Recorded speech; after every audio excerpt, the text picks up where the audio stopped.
ఈ యూజ్ చేసే sentences English to Telugu చూద్దాము. ఫస్ట్ అయితే బీ క్వైట్ అంటే నిశ్శబ్దంగా ఉండు. బీ దేర్ అక్కడే ఉండు అని చెప్పడం అనమాట.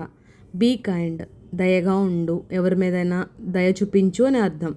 బీ అవేర్ నువ్వు తెలుసుకోవాలి. బీ ఏబుల్ టు చేయగలవు. బీ హ్యాపీ సంతోషంగా ఉండు. బీ ప్రౌడ్ గర్వపడు.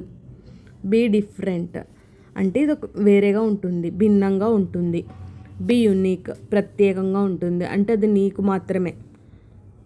బీ కేర్ఫుల్ జాగ్రత్తగా ఉండు అంటే దేనికైనా ఏ పని చేసినప్పుడైనా జాగ్రత్తగా ఉండమని.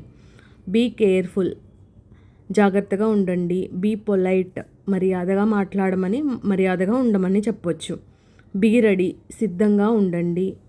బీ రైట్ దేర్ అక్కడే ఉండు అని ఎవరికైనా చెప్పేటప్పుడు బీ రైట్ దేర్ అనొచ్చు. బీ పేషెంట్ ఓపికగా ఉండండి. బీ గ్రేట్ఫుల్ కృతజ్ఞతతో ఉండండి. ఇలాంటి మరి వీడియోల కోసం మన ఛానల్ని సబ్స్క్రైబ్ చేయండి, షేర్ చేయండి, కామెంట్ చేయండి. Be positive.